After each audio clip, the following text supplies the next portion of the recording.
Freedom Island.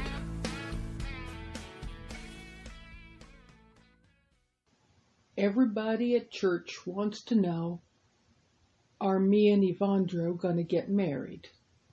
And so far what we have said to everybody is maybe, but not right away.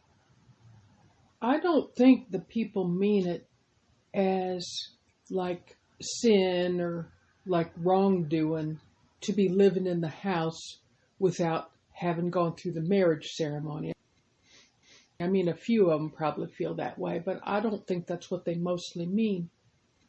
There's so few houses here where there's anybody that has made a family for themselves anyway. Most of the people that lives here, if they live with a person, they need each other. There's a house, across the street with a woman that drinks awful lot, and her boyfriend, I bet his dad or his mom drank, and he is always trying to straighten her out. And of course she don't want to be straightened out because there's a lot of things that's hard for her and she ain't quite ready to go to 12-step yet.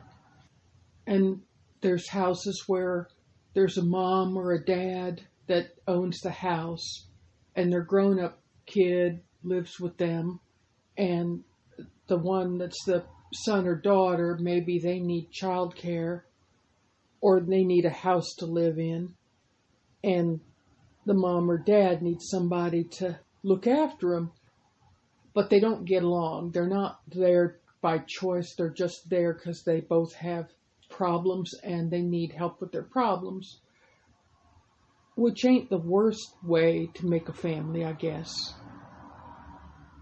But to me, what a real family is that you help each other and you fill in and you put in the pot whatever you got. For the stone soup, you put in, do you got a car or a job or food benefits or hours where you could do the laundry while the other person works and then they work while you sleep, or where one of them guards the other one or helps the other one get in and out of the bathtub if they have a hard time, stepping over the side of the tub. So helping is part of being a family.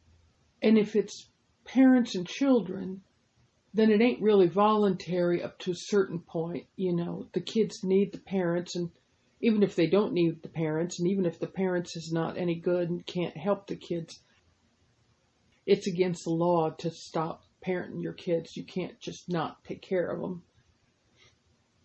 There is families where people don't help each other, and it's still considered a family unit. So I know it's all complicated, but to my heart or my mind, a family is where you take some people, whether you're blood related or not, and you put them as first as yourself, or even more first than yourself. If you got a sandwich, you want them to have a half the sandwich, or you would give them the sandwich before you would eat it yourself. Or you give them a sandwich and they'll give you a sandwich later when they got a sandwich. Or you figure out how to share it or something.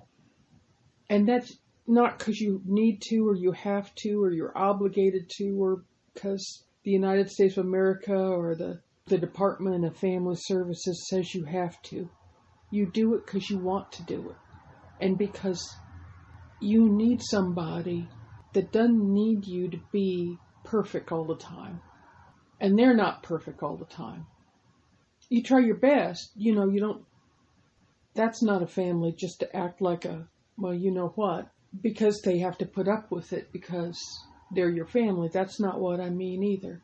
People try their best, but everybody's got stuff they're not that great at, or they have days that's their hard days, or they got problems and struggles. And there's some problems that don't go away. There's some problems you had them ever since you was born, or so long ago you can't remember, or when it started, but there was nothing you could do about it. Somebody that got thrown out of a car, and landed on their pumpkin head on the concrete and has got a traumatic brain injury. They know when it started, but there ain't nothing to do about it. They've got it. And it might never go away. It might go away, but it might never go away. And now while I'm just talking, that's one thing about this vlog, journal thing I've been doing that I started out doing because they made me do it, because the caseworker made me do it, because I took the hit from my brother's stupidity, and I was afraid they was going to put me back in jail or make me go to forced NA, which I don't need to be forced. I was going to that on my own, and I hadn't been using, but they thought I had been because I got in trouble and blah, blah, blah. And so the caseworker made me start doing these things because it was COVID and I couldn't go in to do my, social work and probation and all that. Well, this is me having a better attitude. All the necessary steps, that's what I meant. For me to complete and do, they made it so I could do the necessary steps so I could sort myself out. And that was my choice, to cover up for my brother, because that's what I'm used to doing, is covering up for him and our family and all our problems and things like that. So that was my choice. So I'm not going to have a bad attitude about it all. And even though I didn't want to do these recordings, it's turned out to be, not only did it help me with the evidence, and I don't think I would have ever figured out how to make the recordings and everything that helped us with the Uncle Boyce thing. I never would have figured out how to do it if I hadn't been practicing, I hadn't got a laptop at Walmart's, and I hadn't learned how to send the files, like to stick them on an email and send it and all that stuff. I never would have done any of it if they hadn't made me do it. So there you go with that. And another thing about it, besides helping me those ways, is talking helps me figure my brain out sometimes. Sometimes I don't know what I think. I don't know what I feel. And we didn't grow up having a lot of extra room in people's mind and heart for them to hear every little problem you had. We got along all right as a family, I thought mostly, but there was lots of things that was on people's mind, and a lot of problems and a lot of difficulties from being poor and I don't know, everything. The factory shutting down, how we used to have jobs and then we didn't have no jobs.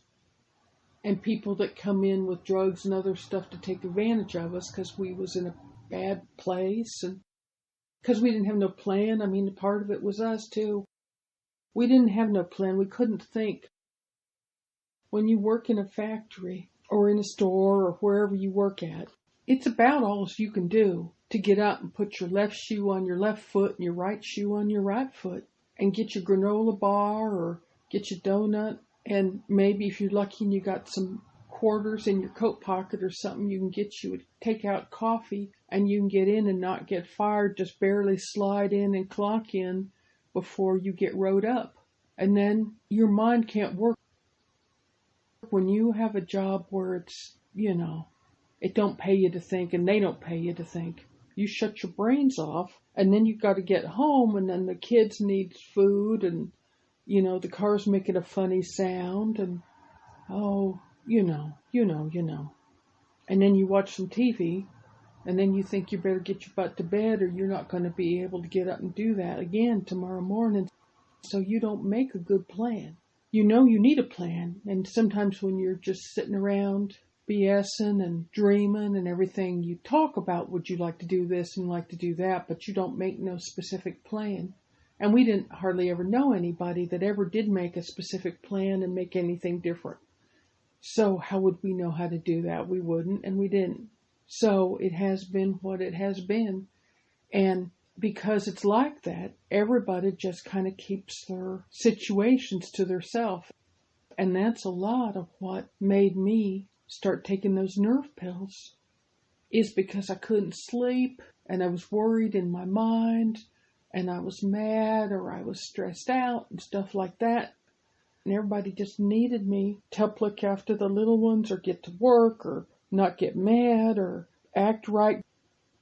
Go to social service place and act right and not get mad if the food stamp lady said you had to sit down again and blah, blah, blah, blah, blah. And I was just trying to calm myself down, and I didn't know, because other people I know took them. Nobody didn't say anything to me about how you get stuck on them and you can't get off of them. And if you do stop, you feel so horrible that you'll do almost anything except stop. So nobody did tell me that part.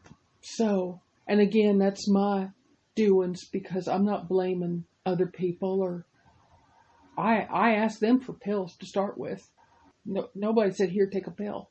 That was me. I said, give me one of them pills. My cousin. And she said, hun, I can't give them to you, but I'd sell them to you because they cost me money. And I give her $5 for 2, and there I went. But I asked her. She didn't ask me. I asked her.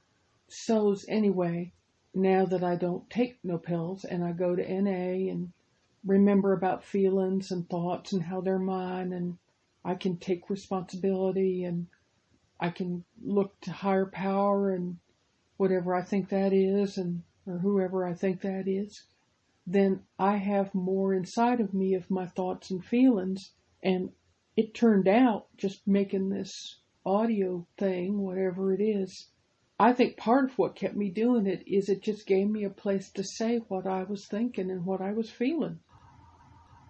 So people are asking if me and Yvonne is going to get married. I don't mind they're asking, and we said maybe, but not right away.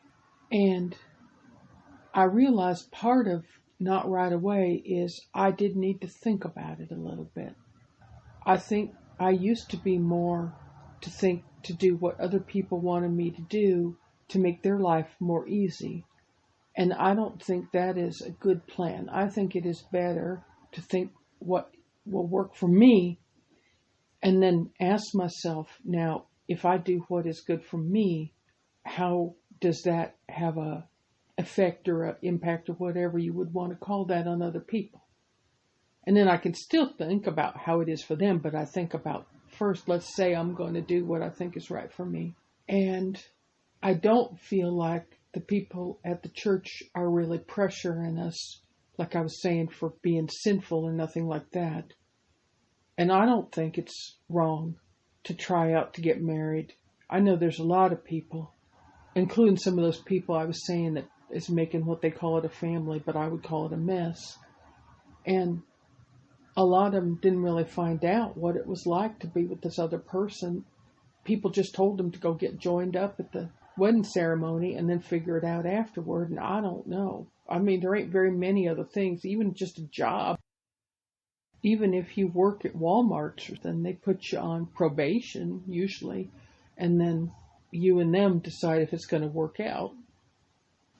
So it's nice that I feel like the people at Evandro's church, and it's kind of getting to be my church a little bit too, don't have a real strong opinion about how people should live or not live in their own house behind closed doors. And they know that I'm not totally sure, do I believe in God or not? And it don't seem to bother them. What they go by is what you do and how you act and how you treat people. And I do come in and volunteer and help. Part of it is I like being with Evandro. Part of it is they need the help. Part of it is that I'm used to just being home with first sharing my parents' house that my brother kind of took to be in charge of, and Lauren and all of them, and the little ones running in and out, and assorted other relatives coming and going, and their little ones coming and going. And they were just like a circus a lot of the time.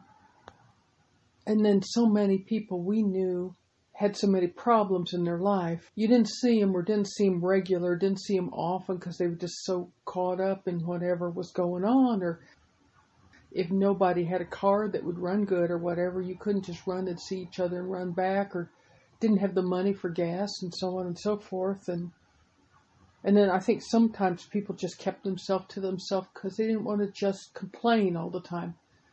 They were kind of afraid if they just open up their mouth and visit and talk with each other, they would just be telling all their troubles, and they didn't want to do that. Or some of them did want to do that, and they did it so much that they just run everybody off of them and nobody wanted to be around them. So I don't really notice that when COVID came around and I didn't really feel like I could go to 12-step meeting and sit in the rooms with people, because not everybody would put a mask on like they should have, and so on and so forth. And I kept thinking, I can't concentrate on recovery and nothing. All I'm sitting there thinking is, I hope I don't get sick. I hope I don't get sick. I'm not thinking about nothing else. And then they started having more like a webcam thing that we could do, and we could read on our own and call our sponsor on the phone and so on. And that worked all right, but the sociability of it and being in a community, I missed that.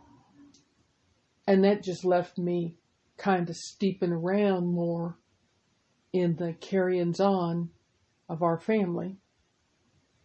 And now I got a chance to practice with other people. It's not like the people here is better people or nicer people or easier to deal with, or that the problems of life have gone away. They have not. But I have more skills and I want more skills, and these are good people to practice the skills with. So I'm doing the volunteering partly because it's nice to be with Evandro, partly because it needs done, but also it gives me like a structure. I don't have to stand around trying to think of something to say to people, or sit down with a whole bunch of people, sit, doing something where I get restless or whatever.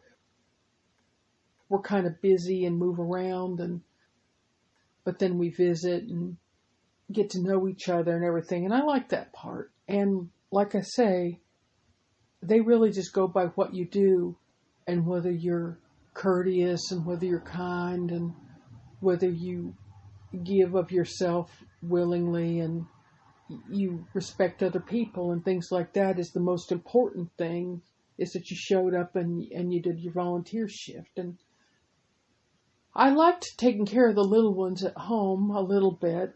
I kind of liked it, and I also felt worthwhile doing it, but it wasn't really my choice. I never knew when I was going to do it. Just sudden random little kids would be running around in the house with nobody looking after them and playing with butane lighters and using language that would make a sailor blush and jumping on furniture with shoes on and just general, ADD, sugar, violence on TV, craziness.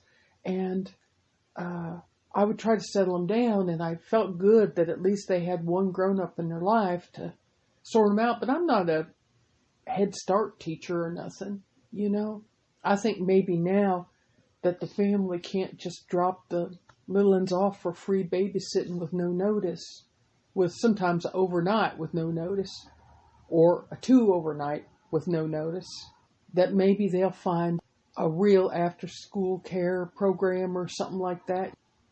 They got problems. They got to drop their kids off. Kids got to be somewhere safe. If they don't get off their work shift at the burger place or whatever, and school lets out at 3:30 and they can't get out till 4:30, then of course they need after-school care. They need some help. They do need it. But maybe I wasn't the person to do it. Maybe because I was there to provide it, maybe I was kind of holding them all back in a way by making it too easy. So I ain't there to watch the little ones, but they'll sort something out. And this way I'm helping grown-ups, and there's more of a schedule. Boy, if there's anything this church has got, it has got clipboards and schedules and accountability and committees, and then a subcommittee and so on and so forth. And I do get a fair amount of time at home by myself, which I like, because Evandro is on committees. I'm not on committees. So he does go over, and it gives him a chance to practice his English. It gives him a chance to build up his work skills. He wants to go to work, and he don't have work experience because he don't have his green card, and it goes around and around and around and around. Like, you can't get to be a citizen if you can't kind of practice all the things a citizen needs to know, but you can't do it because you're always afraid ICE is going to grab you and make you go back. And his mom has got her green card, and his aunt's got her green card, but Evandro don't have one because he was the last one to come across. And I know what's on everybody's mind at church, but they don't say, is if I would marry Evandro, that would make it easier for him to get to be a citizen. It's still a little more complicated than that. You can't just go to the justice of the peace and solve your citizenship problems. But it would make it easier for him to get his green card and then become a citizen. And I keep that in mind. He don't never say anything about it, and that's because he feels like that. He feels like he doesn't want to pressure me, and he knows it's better for him than maybe it would even be for me. It might even affect my benefits and things like that, and it would make me legal responsible. What if he would run up debts, or if there was problems, then that would be my problem too. So I said to him, and then he says to other people what I said, which is that I think it's better to give it a little while, let's say 7-8 months, where we just keep staying in Vivian's house. Vivian's good with that. She don't want the house to be empty. She wants us in here.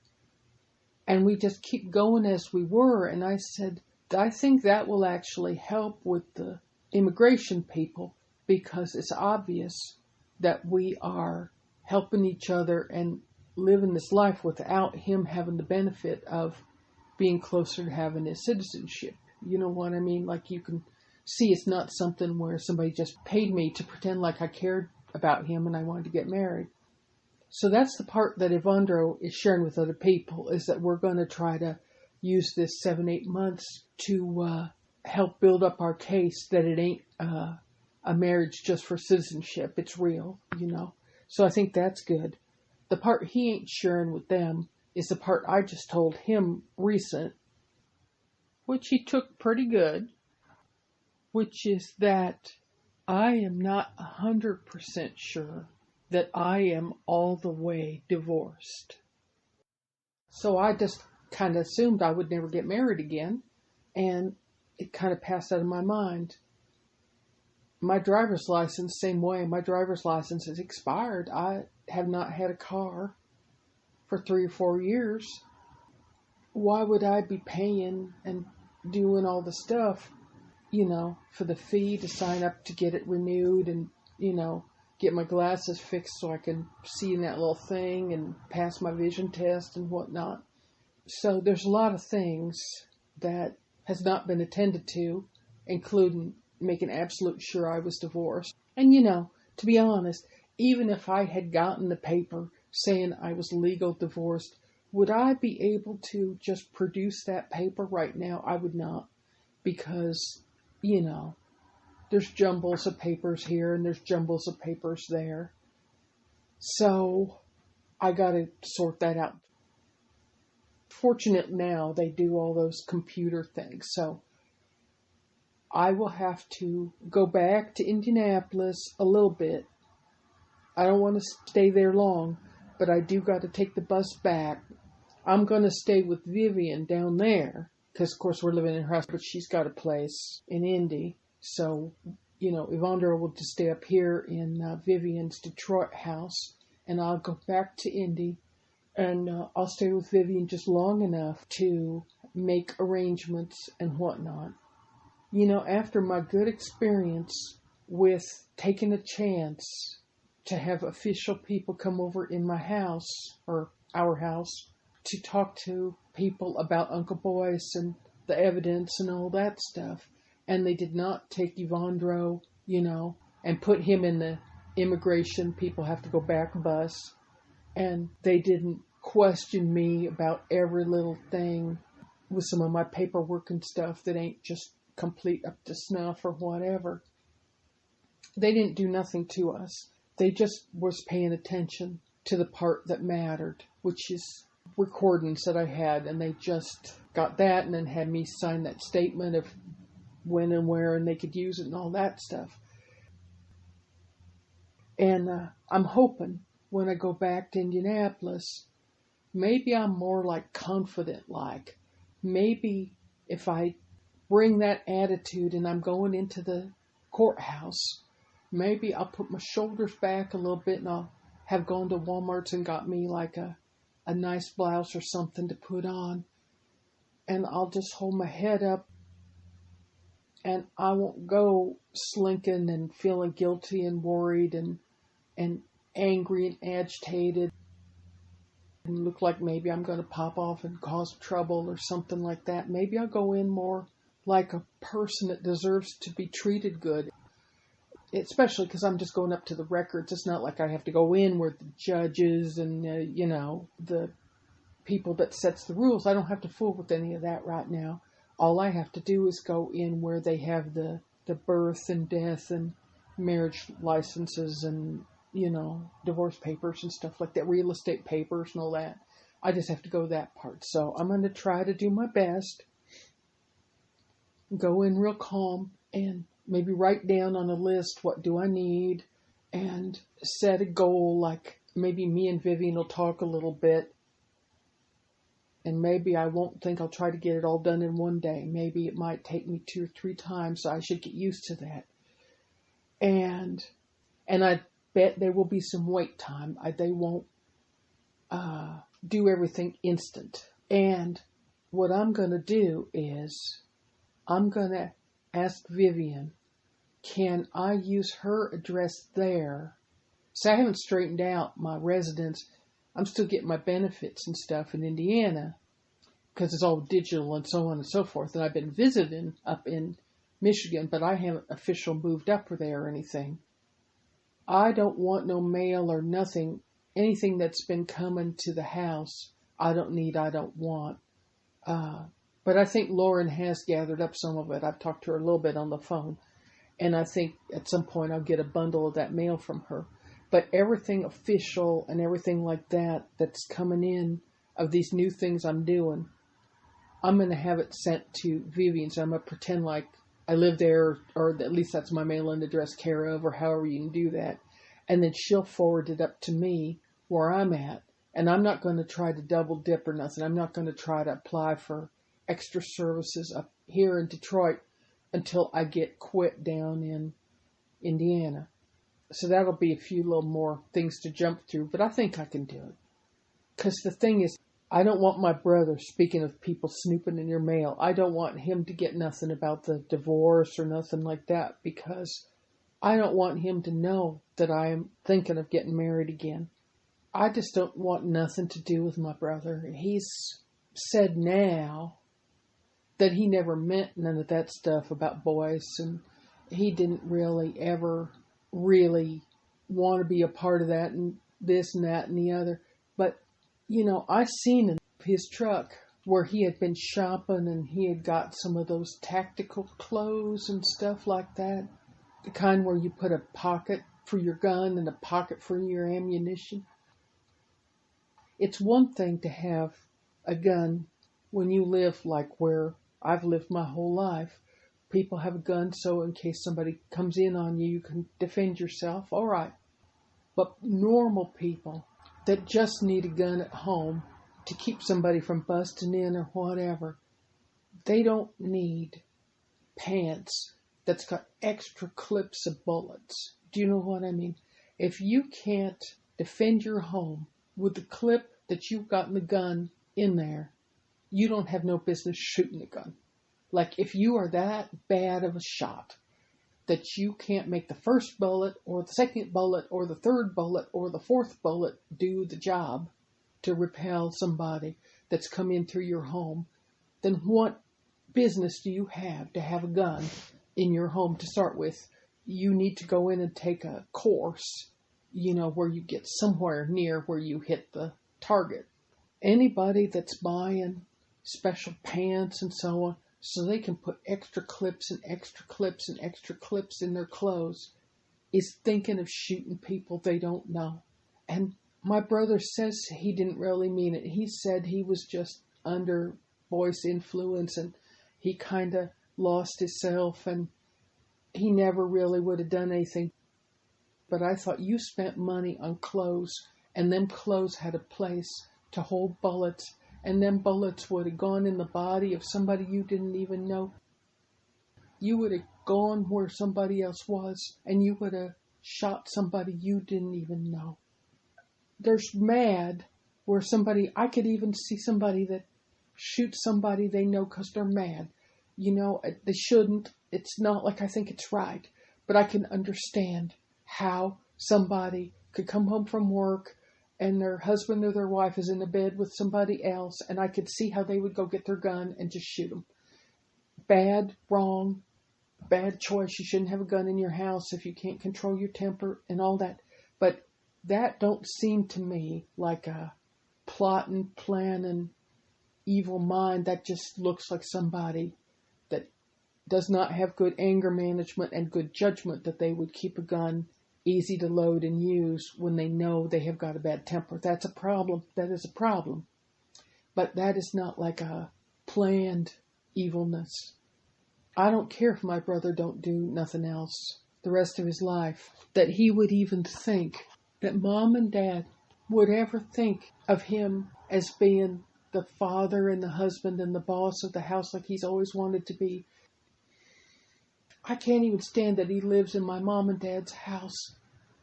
They wasn't hateful like that, and they would have been ashamed of him. And I'm ashamed of him.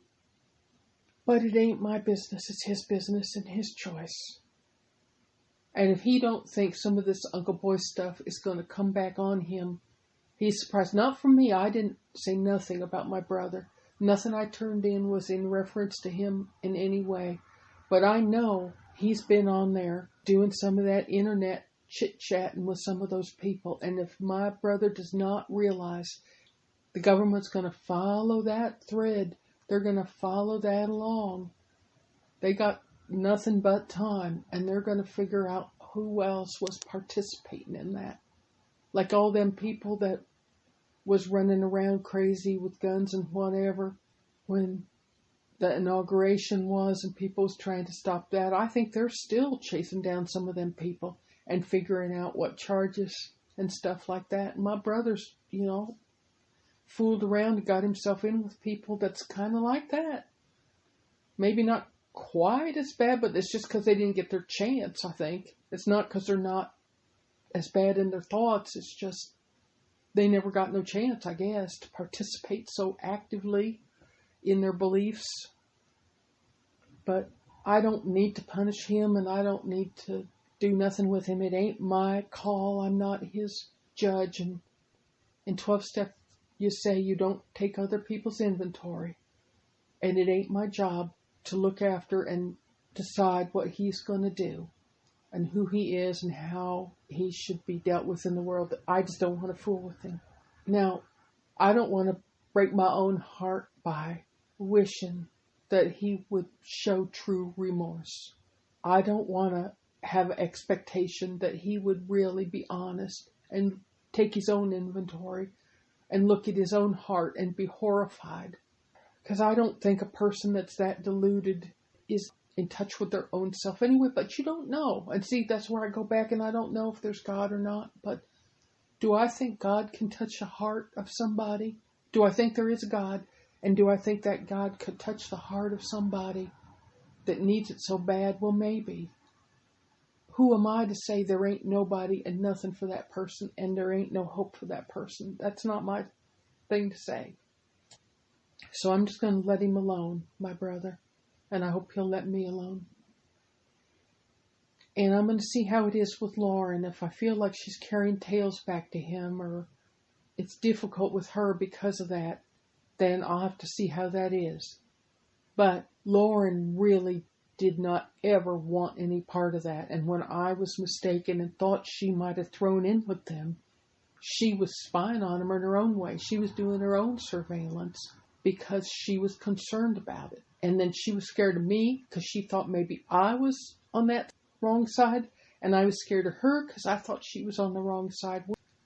We're a wary, careful bunch where we are because we all have secrets and we all have problems and we all have things that makes us vulnerable and we all have pressure people in our life that might get us to try to throw other people under the bus to save our own butt.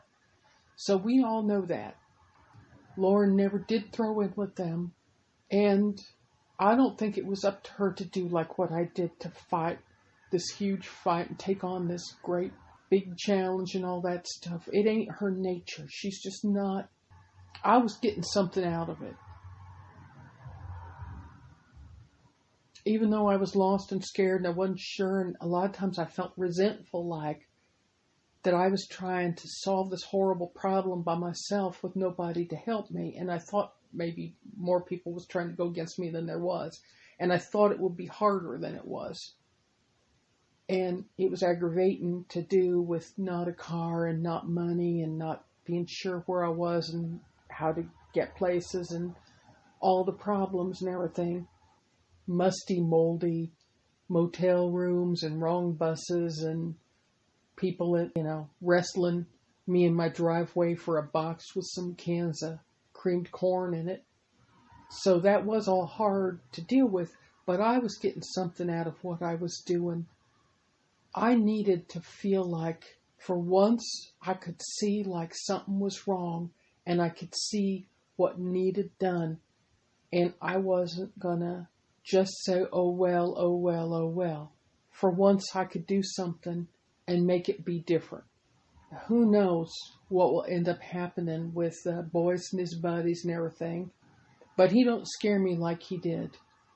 Even if they let him go and let all his buddies go and don't nothing happen to him, he's being detained and everything, but if they just decide he's in his free rights to express himself, or he was whatever, mental disabled, or exercising his free rights, or whatever the lawyer that's helping them might try to explain. Maybe they just get sick of it in the court system and just let a whole bunch of them go, like he was about to just get dumped out into parole.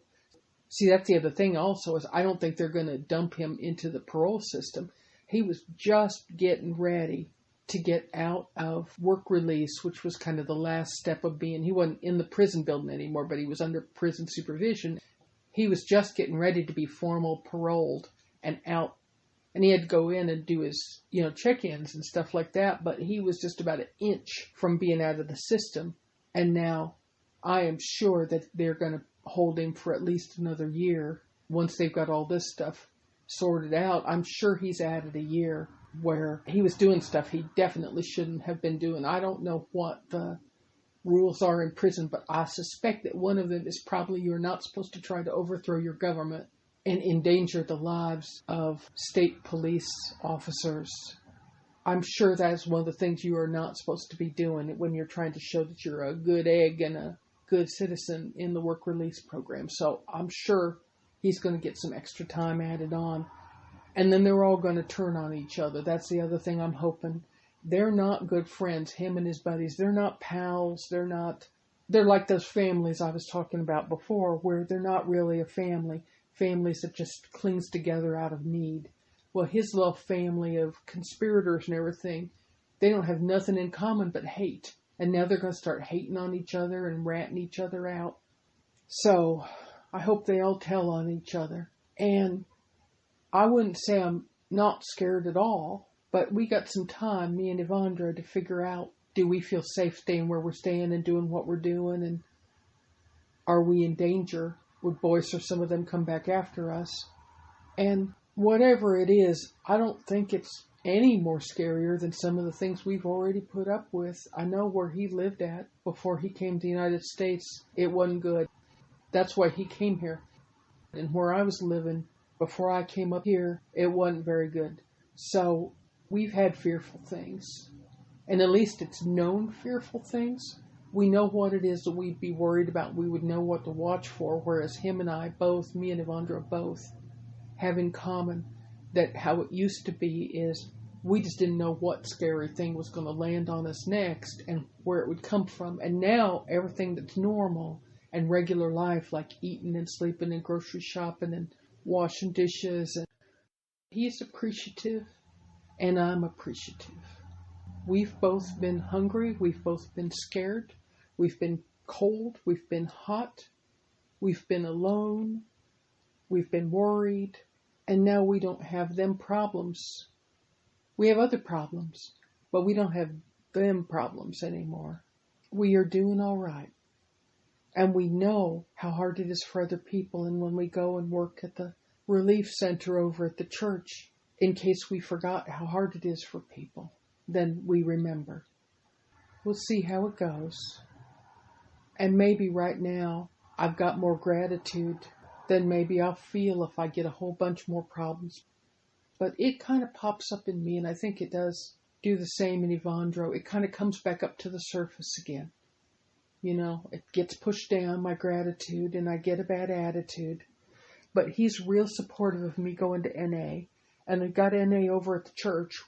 It's easy walking distance, easy to go. And they have it at lunchtime.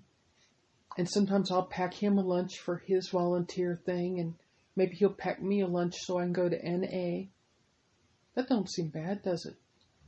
It don't seem bad at all.